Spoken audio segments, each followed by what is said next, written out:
I'm Vin. I'm sorry. That's Booby. Oh, and Where's Vita Booby? and Chip. Booby's up in the tree, but I don't know why Rocky's not on. All right. This is a Patreon pick. I keep saying it, but the Patreon picks are working exactly the way that they should, which is bands that would generally never get a hearing, because I'm pretty certain, first of all, I've never heard of this band before in my life, and they don't speak English. So, I mean, of course, we've done Rammstein, they don't speak English, but it's different. Batushka either. Batushka, yeah, it's true. There's a couple bands where it's like, okay, but, yeah, it's a good point. But I definitely don't think we would ever heard of this band. This is ARKONA, and the name of this song is, what's the name of this song again? Pustyh Dereven. ARKONA, I like that word. I don't even know if I'm pronouncing it properly. So this was, I think, according to Damon Sage, the last pagan village, I guess, that fell before the Crusades. Yeah, it seemed like it was like a castle. That's what I thought he said. Is the Trello thing still up? No? So, these guys, what did he say? I thought he said it was a castle. The last pagan Slavic city castle destroyed in 1168 by the crusade led by Bishop Absalon and King Vladimir the Great of Denmark. It was located on Rugia Island in the Baltic Sea, now in Germany. So, yeah. So there go our ancestors again. The band is from Russia, and this is the 4th track from their seventh full-length record. Whoa, they've done 7 of them. Yeah. So here goes our ancestors again. Oh gosh. I'm so proud. Yeah. The genre is pagan folk metal. Here we go. If you want a Middle America, did you order a Sori Secret hoodie yet? No. I should. If you order a large, you'll have way more than enough space. Yeah, I don't want more than enough. I want cozy, but I don't want ridiculous. Oh. So I think I'm gonna go for a medium. I've already been thinking about it. I've been hanging out in this thing for a couple days. And I know. I actually really like it. And it doesn't smell. I don't know how you're accomplishing that. Yeah, it's definitely my go-to hoodie right now. So if you want one, check it out. It's at the bottom of the thingamajig. If you want to check out the other channel, it's Middle America with Vin and Sori. That's where you get the fireside chats and all that stuff. And then her channel is My Sori Life. You can see the kid. I just put up a video about the kids trying the second half of the candy from UK. Pain and suffering. All right, let's do it. Let's hear about our ancestors destroying more people's lives. And go.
which was really good.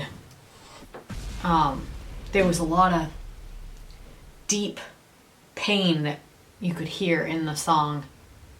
What was it singing about?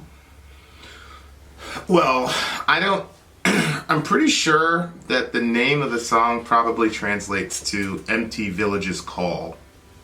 What? Empty Village's Call? Empty Village's Call, yeah. Okay. Because it's the first two stanzas start with that, and then that's basically the chorus. Okay. So, I'm pretty sure that that's the name. And then it's talking about empty village's call peers into my soul with silent blazing. The past gazes ghost is caressed with fatigue eye holes glazing. Rotten gal's sweet fume is destined to swallow. Give earth mother the tears flood to consume. Reach with hand the celestial marrow. Empty villages call, a stellar scattering at a fog lair. Empty villages call, with ringing echoes tortures my heart. Empty villages call, drowsy place of the dead, temple's prayer. Empty villages call, it's a secret's calm guard. So because of the Crusades or whatever, the villages were empty. Right. Oh gosh, I can't even imagine what that would be like to return home and it's like a ghost town because somebody came in and killed everybody. Maybe in 100 aeons I will rush headlong through the plains, raging roar of winds. I'll return as one who eternally lives, and I will stay alive, and my shivery hand will touch the soil of the plain, and I will feel again. Empty villages call, gnaws my soul in embraces of night. The past gaze is shade. I see in the glow of a thawed light. I see flickers of lunar dust in the forest crowns of gray, twinkling which will merge in our own bonds with the heart of the land of paternal graves. Yikes. Paternal means like their parents? Their fathers. Their fathers. So, Wow. Absalon was a Danish archbishop and statesman who was the bishop of Roxelide from 1158 to 1192 and archbishop of Lund from 1178 until his death. He was the foremost politician and church father of Denmark in the second half of the 12th century and was the closest advisor to King Vladimir of Denmark. He was a key figure in the Danish policies of territorial expansion in the Baltic Sea, Europeanization in close relationship with the Holy See, and reform in relation between the church and the public. He combined the ideals of Gregorian reform with loyal support of a strong monarchical power. So, basically, this is about Europeanization of, it's a form of ethnocentrism. Yeah. But you So use, it wasn't the Christians? well, you use religion as a vehicle. Oh. And you see that a lot where there's Christianity and then there's culture. And the people at the top know what they're doing. But the people below don't get it. So it's like, and it's like this, like a missionary goes over and it's like, oh, these savages, you know, blah, blah, blah, and now they're saved. And then you see them in, they're dressed like us and whatever, really dressed like white people. They're dressed like white people. Yeah. And that's a sign that they're now saved. They're now saved, yeah. Right? Yeah. It's I was watching this, you know this guy, he's a Christian, but not a very good one, but he's still my brother, I'm not going to disown him, but they were talking about John Chow, the Sentinelese thing, and they were talking about how the Sentinelese are there on an island by themselves. Oh, yeah.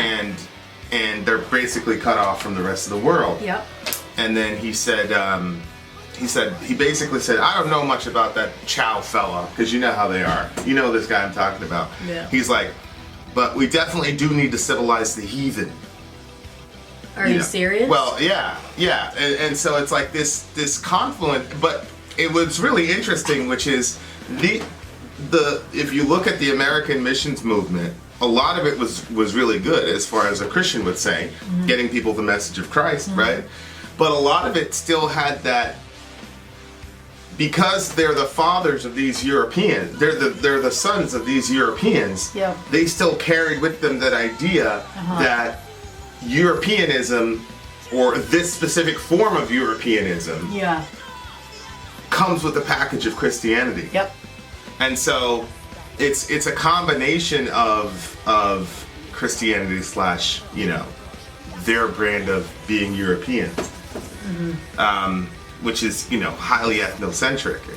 And then when you hear, that's why people, when they talk about immigration now, people coming to this country, and you hear things about people needing to assimilate. These immigrants, they need to come over here and assimilate. What does that mean? Learn our language and become like us? We need to learn our language, conform to our cultural norms, etc., etc. I don't think that they should conform to our norms of whatever culture is. Like, I think they should continue to have their own culture, but at the same time, do you think they should learn the language? Well, I think if they don't learn the language, they're at a severe disadvantage. Yeah. So I think they should learn the language so that they'll have a competitive, some sort of competitive equality, because there's the deck's already stacked against them. Right. But when these folks are talking about assimilating, they're talking about leaving their culture behind and all the rest of it. Oh, that's terrible. So, every time I have these conversations, about what Christianity has done, I was talking to one of my atheist buddies. Shout out to, he's not even on the channel, so he won't care. But someday he'll find I had a pretty in-depth conversation, and he was like, "What are you talking about?" Because I was like, "Oh yeah, of course I want the law of Jesus to spread across the world." He's like, "What are you talking about?" And I'm like, "The Sermon on the Mount, turn the other cheek, love your neighbor." Yeah. Of course I want that all over the place. But of course, I knew I was kind of playing stupid. I knew what he was talking about, which is this stuff. Yeah. Where the message of Christ was used as a vehicle to expand your territory and make it so that your a specific type of way of living becomes almost canonized. And then one of the things that's interesting to me about Christianity is that if you see everybody as an image bearer of God. That's what I was thinking when I was watching the video. I think I'm very, very. I know a decent amount about Islam. I don't know a lot about paganism, but a lot of paganism seems to me to be about the earth, and it seems that pagans are very, very conscious about their connection to the earth. Yeah, and that's why there was a particularly poignant shot in the video where he's got his hands in the dirt. And, it just seems like, and, correct me if I'm wrong, guys, but it just seems like there's a lot of, it's not so much, I'm sure there's a theology behind it, but I think a lot of it had to do with and, they talk about Mother Earth and...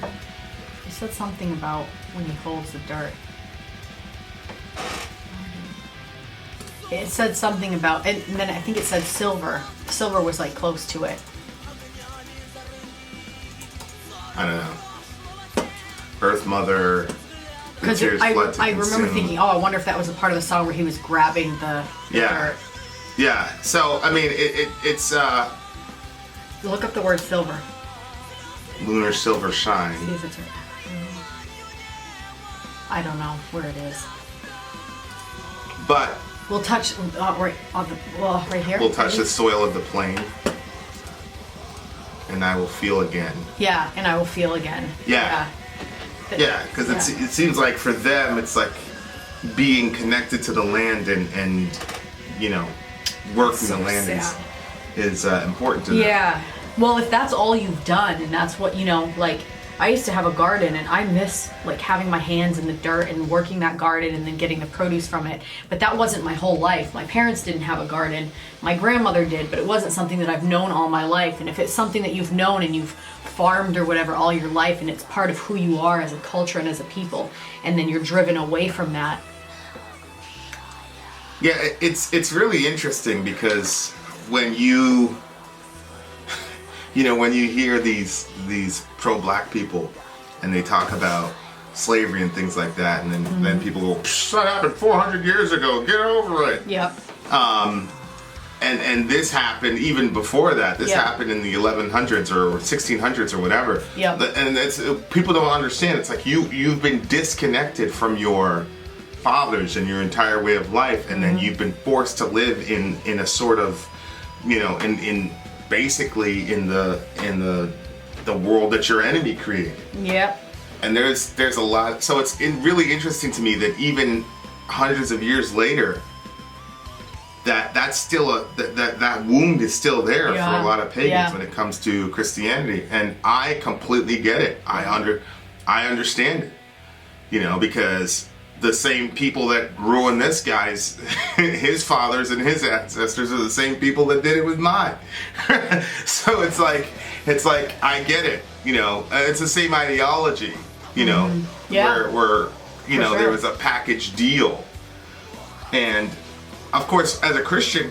So here's a conundrum that we're both in as Christians. On the one hand, I know that that's not the way of Christ. That's not the example of Jesus, and that's the reason I can embrace Christianity, you know, in spite of the whatever, you know, this is a white man's religion, you know, this is, you know, but on the other hand, it's so crazy to me because if you look at the New Testament, the design, the reason that Christianity spread so quickly was because it was able to actually work within the cultural norms of the people that you were dealing with. So, you know, Paul says, hey, if you're around Jewish people, then don't eat the pork, you know, and if you're around Gentile people, eat the pork, and don't make the Gentiles do Jewish stuff, and let them be who they are as long as Christ is at the center. But there is a price to be paid if you're going to go into a place and tell them that message.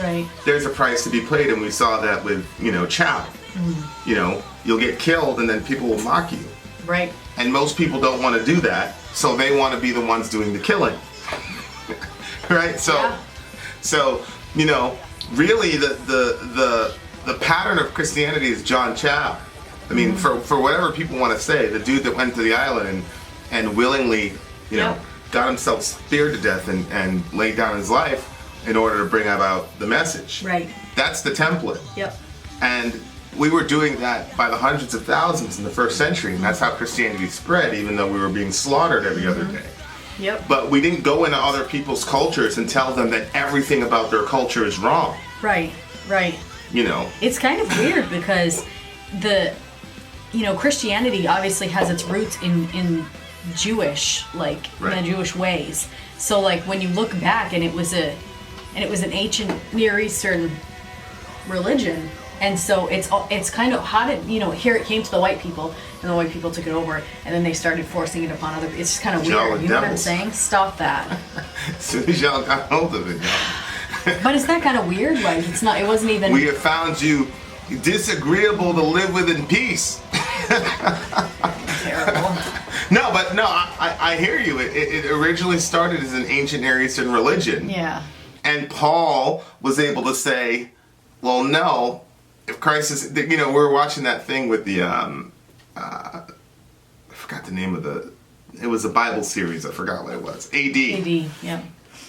That was a good series. And you know, Paul is like this Jewish guy, and you know, Judaism has a very intricate law, and it's very focused on the temple, and there's this moment where Paul says, oh, the temple doesn't matter anymore. It's about Jesus. So he goes to all these non-Jews and says, forget the temple. Just, you know. But maybe in 100 aeons I will rush headlong through the plains, raging roar of winds. I'll return as one who eternally lives, and I'll stay alive, and my shivery hand will touch the soil, and I will feel again. You know, it's like... It's sad. You'll never get that culture back. You know, you'll never get that... Like, no, not to that degree. That way of life. Not to that depth, because there's, you know, we talked about it in the video before. You lose stuff when the old is gone. Like the older people, like they're the ones that were enriched by that culture, and the younger ones are just learning from the older ones. So you lose a huge amount of it, you know. And that is really weird the way you said that, like. Basically, your brother begins to look like your enemy because they become so civilized by whatever culture it is. Like, that's got to be really extremely... Or even yourself, you know? You look in the mirror and you're like... I remember when I used to see the missionary pictures, the before and after, before they'd be standing there with their spears and their loincloths and stuff. And then afterwards, with their American-looking clothing. And, I mean, I thought that it was good for the women to have shirts because I felt like if they didn't have shirts that they were being taken advantage of. because I'm picturing my culture, you know. Right. So, but I always had a weird feeling about it. It kind of made me feel sick, especially when I would see them in like, you remember those like uniforms that they would put kids in like. Oh yeah. When they put them in those uniforms and there's a button-up shirt and stuff. Oh yeah. Like that was the ones that made me feel worse. At least if it was a t-shirt, I'm like, nah, it's still pretty comfortable and, you know, maybe it'll serve their purpose. I mean, who knows? Maybe they drop a loincloth when they're running through the, you know, jungles. But now they don't have to worry about that because it's. But I always had a weird feeling about it, and I didn't know why until, you know, we had conversations about it, and then I was like, yeah, that's really weird. You're pushing your culture on somebody else, and then, you know, making it that your culture is the best. Like, it's pretty. Yeah. Sick. Yeah. So, and you can't expect people. That's why when people pin the Crusades and all this on Christianity, like, I'm not mad at them because it was part of Christendom, you know, and I don't. It's you can't expect people to make that very nuanced parsing of Right. This is what Jesus taught. This is what. No. I mean, come on. Like, Yeah, you get that many people claiming that religion and doing that thing, you're going to assume that's what that religion is teaching. Yeah. Yeah. Could you not? So, do you think that this might seem kind of off the subject, but you know, like when like white people will adopt brown kids, and like I've heard like, you know, brown people getting like upset about like, oh, they're losing their culture and stuff like that because the white people are not going to teach that to them, or like if, you know, like they're not like they're trying to like make the girl's hair white instead of sticking with what's natural to her hair. Do you think it's kind of the same thing? Like the whole, you're forgetting your culture, you're losing your culture. I think it's complete. I think it's a lot different. You know, one is that, you know, black folk aren't crowding the orphanages to snatch up black kids. Yeah, that's true. So I mean, what are you going to say? It's better for the kid to, you know, and a lot of black folk are. That's something that it seems to me that pagans do very well. That they've even though their culture's been taken from them, they know who they are and they know who did it. And it's talked about constantly. Now my mother introduced me to Marcus Garvey. Yeah. She had me read Roots. She didn't agree with the Nation of Islam stuff, but I was exposed to all that stuff because my uncle Jalal was, you know, he sat me down and did the whole California raisins thing. It's all in blacker, you know. So I was conditioned very early about who I was, where I came from, who my ancestors were, that type of thing. But a lot of black folks, you know, they're just, you know, the pagans seem to do very well at connecting themselves to their fathers. We don't, not so much. My family, I don't even know it. I assume that I've heard my parents say I have French and Indian in me, but I mean, I have no clue. And even if I am, I don't know anything about them. You know. All you need to know is that you're disagreeable to live with in peace. You're terrible. It was a very, very good song though. I liked it a lot. What do you give it? Oh, a 9.8. This was a 10 for me. I really, really liked it. I'm actually a bit disappointed that there isn't some sort of English version of this because the melody's like in my head right now. And I wish, you know, that this is something I could listen to constantly and know what they're saying. And honestly, the translation, you know what? I think I'll go with a 10 too because the translation, even in the translation, it was still beautiful. Sometimes when they translate it, it sounds all choppy and weird. Yeah. And even in the translation, I was like, wow, this is pretty. I'm like, I can't imagine what this is in its original dialect. And the video was really good too. It's this guy, and then, you know. What, you think it's going to get blocked? No, I don't think it's going to get blocked. But I hope it doesn't get blocked. But the video is awesome because it's this guy and he's going through, and then, you know, this old lady dies, and he has to bury her. And I'm assuming the old lady's symbolic of the old ways. Oh, like, I thought it was just a mom. Well, yeah, but you know she's like archetypical of, you know, his ancestors and Earth Mother and all that. Yeah, and then it looked to me like he buried her at the church or the temple or whatever, which was also church graveyard. Which was also everything was gone. You know what I mean? Like, so even that in itself, the lost. Symbology was really good. Yeah. Yeah. Really good. All right. Thank you, whoever you were. Good job, patrons. Vin out. Sori out. Gone.